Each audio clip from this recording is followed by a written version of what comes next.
This game is really teensy tiny little voxels.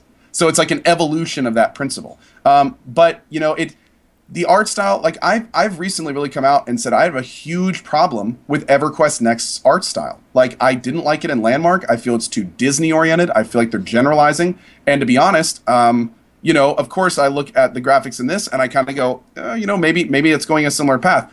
But as long as they keep that functionality there, as long as they make sure to use the voxels for all this really cool creative stuff that we're hoping for, hopefully, just like I said with EQ Next, the graphics won't be that big of a deal.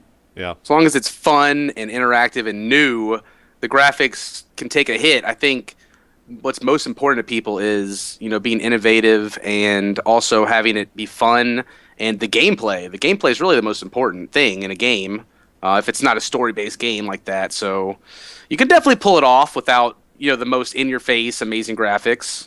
So let's just look at League of Legends. Fingers. Like League of Legends is a perfect example for that. They had shit tier graphics, and now they're one of the biggest game in the world. And they since have gone back and redone their graphic engine. So we'll see. I was very surprised to see it get that much money that quickly, but then I remembered, there's a lot of other people that played Star Wars Galaxies, Dark Age of Camelot, and all that stuff just like I did. So, and going back to it, man, this is a huge market. There's millions of us that have been waiting for these golden age MMOs to make a resurgence. Sure. And it's just like you said, we all keep throwing money at stuff. We keep hoping, and not a single, I will say it right now, not a single MMO has delivered that type of quality in over a decade. And WoW is the only one waiting. Yeah. That has caught my attention. It can retain my attention. I really am I'm in the camp now that it's just rose tinted glasses. Like, I don't think anything will ever be that good, man. Because one, we were young and stupid, and we had nothing else to do but play that game nonstop. It's got a nostalgia base. And two, it was the nostalgia's in there where it was the first time we had ever played anything like that. It was amazing. But those things just don't work in today's gaming world. Like if they make it work, I'm going to be there day one, 100%. There's no question about it. But I'm going to be very, very, very, very, very pessimistic about the whole thing until that day. And you should be. Dude, 10 years of failed promises will do that to somebody. Oh, yeah. And I'd say at this point, if we weren't feeling that way, it's kind of a fool me once, shame on me, fool me, fool me once and won't be fooled again. Thanks, Bush. But anyway, it's the kind of thing where it's, you know what I'm saying? Like, if we weren't skeptical at this point, we'd be dumb. Right. So we'll have to see. But here's one thing interesting to think about, JP, because I had this discussion with someone yesterday, and that whole kind of, MMOs will never be the same again, right? You'll never get that experience you got back in Anarchy Online or Dark Age of Camelot or stuff like that. Right. But here's something interesting to think about. Really take a feature set from one of those old games and compare it to all these new games. It doesn't line up. Yeah, like and everything that's old done games that really did have something that these new games don't have. So, and it comes with all that stuff that these last two Kickstarters have talked about. People trying to dumb it down, generalize them, locking it down so the most people buy the game instead of, those core features that we loved so much back in the day. Those games are really not around anymore, which is one of the reasons these two Kickstarters have so many people so excited. And they can raise $500,000 in 48 freaking hours. Yeah. I think, well, whatever. We could, there's a lot of ways we could take this. We'll just have to watch it and see where it goes from here. It's probably going to get funded. There's no way in hell it's 28 days to go, and they've already got $560K out of $800K. Ridiculous. Did you guys see the total? We'll spend 10 seconds on this. I just want to see. Did you guys see the Pebble Watch thing that launched yesterday? Did you see this? So last night it was at $8 million funded for it. I want to see where it's at right now because I think it's fucking hilarious. Yeah, so 500,000 goal. I don't even know if it's been 24 hours since it's been launched. They're at 9.5 million right now, raised for this thing. Is there a link that I can? Do you have a link for it, by any chance? Yeah, I'll put up. It's up on the stream as well. But yeah, it's kind of fun. Whoa. Kinda fun. Okay. And then on the topic of Kickstarters, there's also an Indiegogo for it's for like a beehive thing. Where is it at? Here it is. It's called Flow Honey, and their goal was 70,000, and they are about to cross 3 million right now. They're at almost 4,300% of their goal meets with 40 days left. So So watch. Today I learned that people still wear watches. Yeah, I wasn't aware of that. shit. Don't we I did just not check know our that. phone? Yeah, I was going to say, you have a phone. Why would you carry two devices? it's That's kinda like walking around with. I mean, that's just what. Who? I don't think I know anyone who Is wears it gonna any like watches. pump caffeine into my veins or something? I mean, Yeah, I don't know about the watch thing. The watch thing's kind of weird. I don't get that. Whatever. Clearly, a lot of people want that watch. They That's do. kinda weird. They do. A lot of people want that beehive thing too, man. I can get maybe the like fitness ones that track your calories and stuff like that. I know Razer's coming out with one that they're kind of like integrating you can get your texts and your messages on that and stuff. That's like that wristband, right? Is that Yeah, what the I'm- Naboo or something like that. Which it looks. I like the concept of that because it's almost like just wearing one of your, like your little plastic wrist things that are so popular these days that so many people have. But like a timepiece, or I don't know. It's almost outdated in our time and age. The first Pebble watch raised 10.2 million with a goal of 100,000. This was back in 2012. So Wow. it's kind of crazy. It's kind of I'm crazy. gonna start a I just Kickstarter got- to take over the world. I just got a Christmas present from my mother, and it was a watch with engraving on it. I was like, "I love you, Mom. I love you." I think- no. I tried. It's impractical. I'm more worried about the reason I don't wear watches is because I'm worried about losing it. Is honestly. I've never been able to keep track of one watch I've ever owned, except for my Star Fox watch, Ooh. which is basically just a little Star Fox game, and my teacher took it up from me in 3rd grade, and well, I guess I did lose it. Whoops. JP, did we have a sound blast? I guess I don't know. I didn't hear it on my end.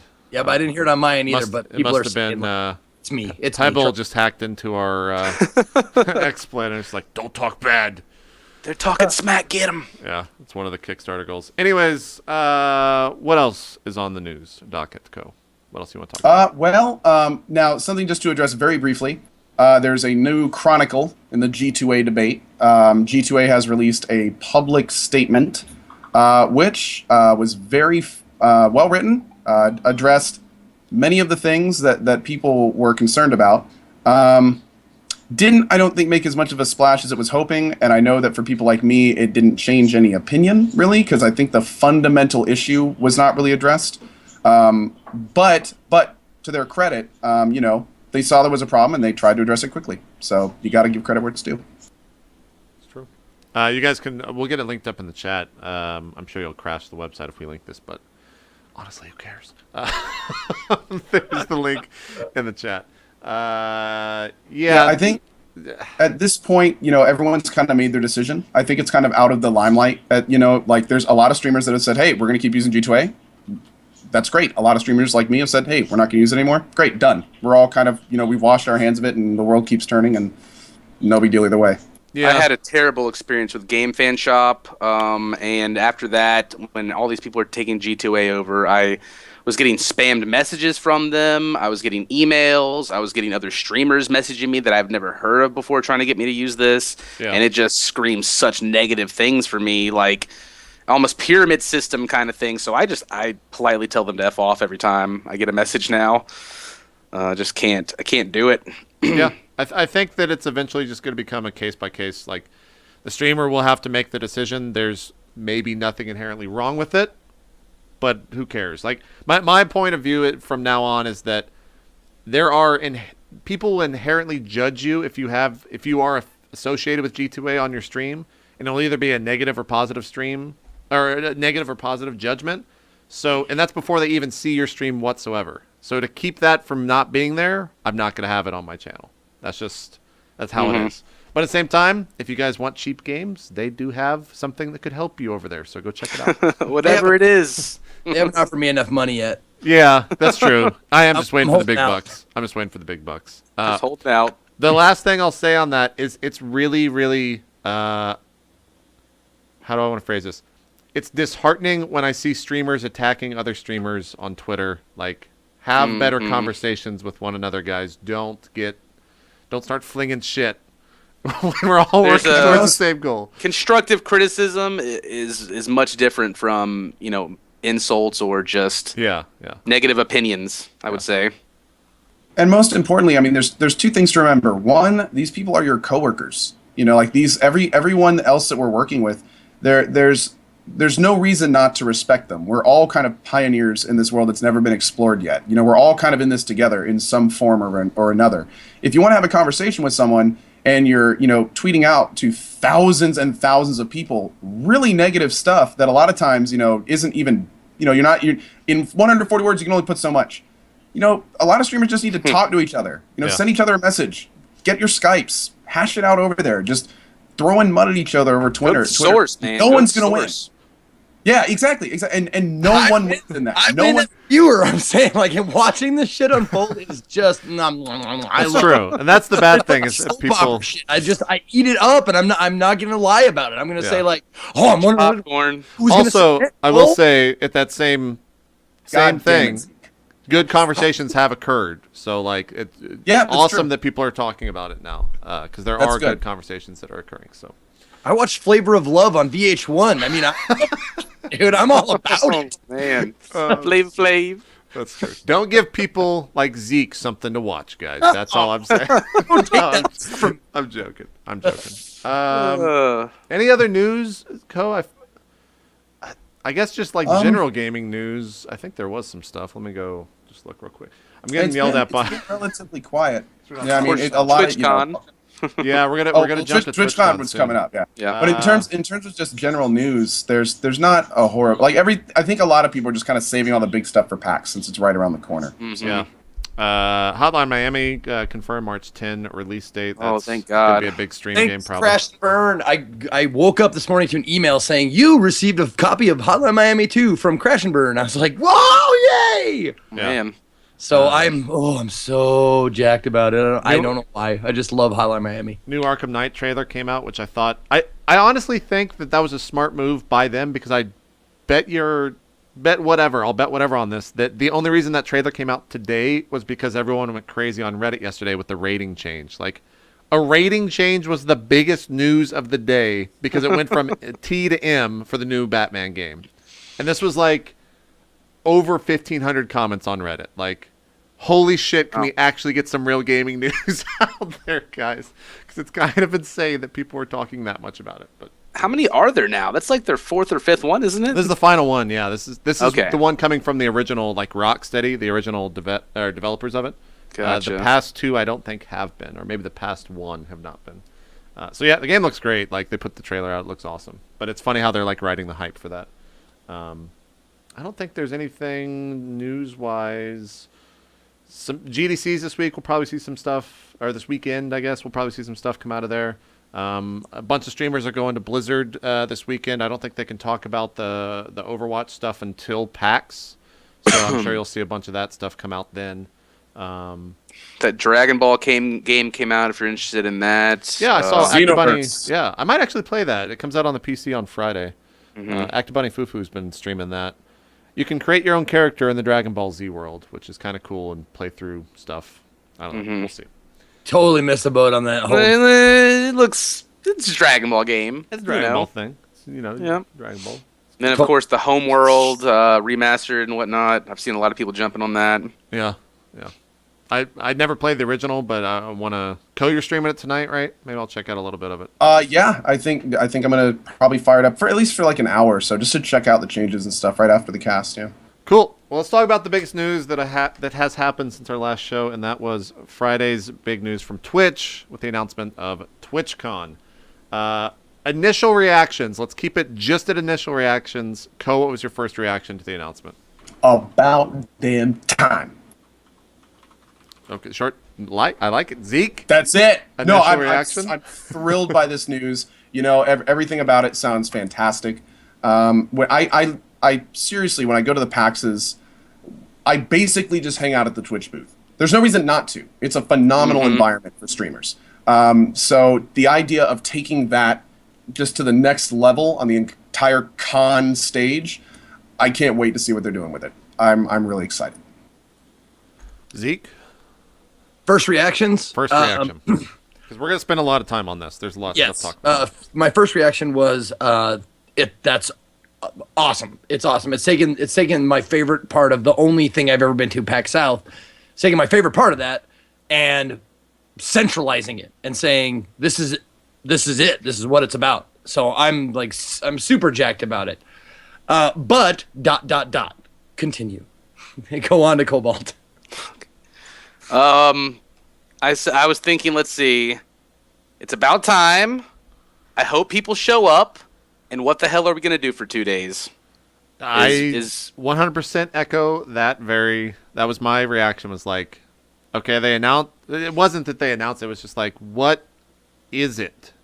Mm-hmm. The content, like what's going to be there, like what's there going to be to do. And yeah, so let's talk about it. Like, what do you guys want to see at TwitchCon? What would you go to a con with in a world where there are too many conventions right now a year? In a world. Yeah. What do you do at TwitchCon on September 25th to 26th? What do you guys want to do there? Zeke, we'll start with you. Well, actually, I was talking to some of the guys, DJ Wheat in particular, about this, and we're throwing around ideas and that kind of stuff. And I really, really think there's going to be a lot of cool shit there. Like I was talking to them, they're being very proactive about asking. Well, at least they asked me. After the announcement, they're talking about like, what should we do? What do you want to see? And that kind of stuff. And I think they're going to implement a lot of cool stuff. Like, I would love to like have an opportunity to sit in with some of my favorite streamers. You know, if they have like an hour or two of a chunk where they have like they're streaming on their channel, and you can sit with them and be a live viewer, but also like have them there with you. You know, I would love to sit next to, you know, Cobalt, you, JP, Co-Carnage. I'd love to be like sitting next to the couch on their stream while they're playing the games that they like to play, and just be, you know, kind of like a live, you know, look at me. I'm like, being a schoolboy, you know, I'd love to sit next to some of the people while they're streaming, you know, have like throw water on us in our faces every now and then. Totally. Absolutely.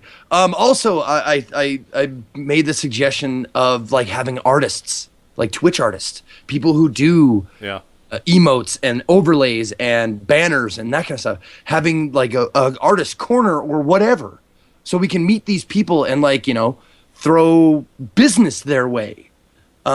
Also, like, like people like who create tech just for streamers, like cameras, capture cards, monitors. Please, capture cards. Mixer. God, please. And like, that's what I'm saying, like headphones, like anything, just only streamer-based stuff. Like, or not only, but like focused on streamer-based stuff. Like you can like tour around Logitech or AverMedia or Blackmagic or you know, DX Racer, whatever. Like streamer-based stuff would be so awesome to see. Like, while I love PAX and I love seeing all the tabletop games and like all the, you know, all that kind of stuff, I'm glad that there's an opportunity to have like stuff that I would, like as a streamer, I would be excited about. So, or like, you know, like maybe have like a Fucked Up Friday live. Wouldn't that be amazing? Or like, you know, more personally, maybe a Men's Day live, you know, with me and Man, you know, in front of a fucking crowd streaming with live audience, you know? Right. Like that kind of shit.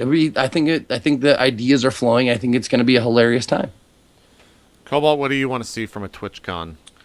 I would love for there to be a place with some computers set up, whether you have to schedule it or wait in line or whatever, to where I could actually stream. Because one of my big concerns when I do go to these cons is I'm missing a lot of time away from my community. Yep. And it would be amazing just to check in, show them what's going on. Like Zeke said, have some people in the background that are you consider your friends, but you maybe only get to see at PAX every year, you know, and that's your time to hang out.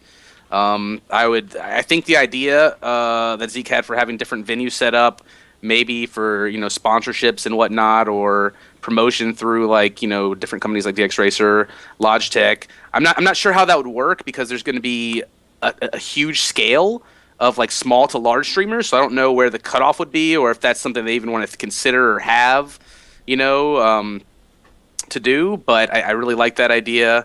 I would love to know about different things, obviously, that Twitch is working on. I don't know. Maybe some gaming contests. That'd be kind of cool. We could actually have some live entertainment there, like, you know, like the Salty tournament, kind of, for example, that they did at PAX East. But they could also run some of that kind of stuff on the side, just because you're gonna want to have tons of stuff for people to do, and not just have like one event going on here. Like you're gonna need multiple things going on for people to keep them interested and entertained. So it's just going to be really interesting to see how they balance that, who they bring in, how they're going to do that. I think a lot of casters have been having some great ideas. I know Northern Lion was tweeting like, we should set up an area where you guys can come race me on Isaac, and if I win, you pay me, like as a joke, you know. And I was like, sign me up, baby, like Totally, let's do it. You know, just different things like that. It just really depends on how Twitch wants to bridge, like if they're going to be super professional or if they're going to kind of bridge like a community kind of thing, let the community be more involved. It's going to be really interesting to see how it all works out, I think. Co, what do you want to see from a TwitchCon? All right. Well, with a TwitchCon, there's a standout feature that I really like, and that is, you know, whenever someone says, you know, hey, I can make one con this year, you know, which one should I go to? And it's kind of like, well, you know, like, what do you want to do? Well, I want to meet you. I want to meet other people in the community. Which one should I go to? Well, I never have an answer for them, ever. There's no single con. You know, there's all sorts of other events, all sorts of different things. And Twitch has great affiliations with them, but none of them are the one to go to. Right. We now have that. If you want to see me, I'll be at TwitchCon. If you want to see all your other streaming people, if you're a Twitch person, if you fundamentally like Twitch, and that's why you go to these cons, which I know for a fact hundreds of people do, they now have a home con for these people. Now, moving on to like the real draw of this, there are so many things that Twitch could do to really make this something unique and special. More PJ Saltathons, tournaments, workshops with streamers where they get to pick other streamers to come with them. They can bring in new streamers, talk to them or the public, go over, you know, their what they do, how they do it. Panels on community, panels on how to run a channel. Most importantly, the thing that really stands out is everything around this will be Twitch. So like a big question right now on a lot of people's minds is, okay, is it going to be like PAX where when I'm done with Twitch at the moment, I can go and look at other sponsors and suppliers, and are there going to be games there? And will I see new releases and demos and announcements? Bringing all of that in with a full perspective on Twitch could lead to a completely new experience for people interested in this kind of stuff. Like for instance, you know, let's say that if they do have games, then they say everyone who shows a game at TwitchCon has to have a dedicated person that can interface with streamers and go over what they can do for streaming, what kind of community outreach do they want to do, how do you want to work with streamers, you know, how are you going to interact with Twitch as a whole, you know, then they can interact with each other and network, and then they can extrapolate that out to indie developers and AAA devs. You know, there's all sorts of things they could do approaching gaming from the perspective of Twitch, that at this point the ball's in Twitch's court, you know, and anywhere they go is going to be something that's never been seen before. So you know, that right there is kind of a fantastic way to put it. For me personally, I'd love to see meeting people from Twitch, the people behind all the infrastructure. I'd love to sit down and speak to the people that are running the show back there that really don't come out into the limelight much. I think that really be really interesting.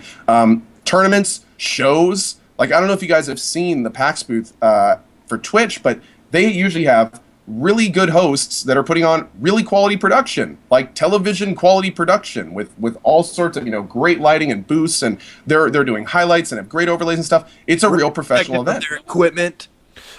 Yeah, exactly. Don't break their but really just all of that kind of with the brand of Twitch, I think will create an experience that will be worth the travel. That's, I think, going to be the biggest thing, is time and travel. And just like Cobalt said, you know, like me, I was lucky enough to where I could stream a couple hours a day from the Intel booth at PAX South, and that completely changes events when you can get onto your channel for a couple days. Completely. It goes from, you know, all of a sudden, you know, I'm missing out for 2 days, and as we all know, you know, if you're a large Twitch user, a day is lost subs. No question. Many times double digits, sometimes triple if you had a big day a month before. And being able to, instead of saying, okay, I'm going to lose these days going to a con, instead flip that to, I'm going to promote the hell out of these days I'm at the con to make huge events out of the fact that I'm going to be streaming with other streamers I know, with the public. We're going to be doing events. Like, it's a completely different thing. So, yeah, I'm pretty convinced it's going to be a lot of fun, and I'm really paying attention to Twitch these days to as they release information. They have a Twitter and everything for TwitchCon too, but you should follow if you're interested in this kind of stuff. I can't wait till they start announcing like the big decisions. Are there going to be games there? We don't know. Are there going to be, you know, is it going to be focused on casters or the public? We don't know. How much is going to be split? Like, what are the panels going to be? Like, there's so much stuff that I'm waiting to hear from. I'm really looking forward to seeing what they're going to do with it. Well, and that's why I was like saying what I was saying before. Like, I am a fan of Twitch people. Like, I watch broadcasts and that kind of stuff. That's like, as a fan and not as a broadcaster, that's what I want. I want to see like my favorite people like doing what they do, but like I can be there with them in person, you know, doing that kind of stuff. Also, I forgot to mention that I would love to see some of the people that I found musically through Twitch. I'd love to see like them put on concerts, like the people who make music for people on Twitch. I'd love to see like a Tiasu, like a Popsky, like a, you know, like these cats who make music for Twitch people, like DJ Tech Live. Like, I would love to see like a concert after the day is over. Go watch these guys do that shit. Like, there's so many great like things as all a fan, the non-gaming stuff. The art, the music. That, like, what if you had Kyle? What if you just had Kyle Landry playing his piano when he walked in, taking requests? There you and then go. Tay could be in the corner singing "Chocolate Rain" with him. You know, and then it's true. Got it going on. And then it would be like the cringiest con ever, but it'd be great. It'd be TwitchCon. my fear, there's a lot of fears with this, and I guess it's just because I'm very skeptical these days. But like, what happens if you get some of the top streamers out there, right? People that have, and you guys can figure out who I'm talking about. People that just don't go to cons, right? They're like, all right, we're going to welcome them out to the stage, guys. Give them a big round of applause. Here comes Streamer X. Streamer X walks out, and it's the Spelling Bee champion again with the confetti just falling. He didn't give 2 fucks. He's just like standing around like, they have to be very selective. What I'm getting at is they have to be so selective with who is actually there and how do they be that selective with everything? Like, we're talking about a website that has, what is it, like 1 million broadcasters? Not partnered, of course, but a gigantic amount of streamers, right? How do you decide who gets what? They said there was over 300 partnered broadcasters at PAX South. So just to give you some perspective there. I'm a firm believer in dartboard, where you just put all the names, and I think that would probably be the best. To be fair, but if it's be TwitchCon Central, like, I think that you're gonna have to have events happening at just at the same time. Well, you have to. Yeah, there's no. Yeah. I think it's just gonna be need like to. If there's 300 streamers, like you'll have like the day's events in like a booklet, say like, oh, well, Ko is streaming at the same time as JP. Leave it to the people to decide like where they want to go, or they can just like spend half an hour here, half an hour there. I don't even think you do individual streamer things. You don't think so? I don't think that should be there. I think what it is you put people in situations where they can't do themselves. Like, I don't want to see a stream where Ko is streaming from TwitchCon. I want to see a stream where Ko is playing a game with Zeke and Cobalt sitting right next to him while something else is occurring right as it's all going on. Like, I want to see things that can only happen at that event. I will say, I see exactly what you're saying, JP, but I think there's definitely a market for people that just want to see the caster at the event. It gives them a way to vicariously experience it, especially people that are in places that they can't get to these cons, like Europe and Australia, places like that. Like, I've gotten tons of positive feedback on how just, like, being at the con and streaming from the con, like, some people just love that.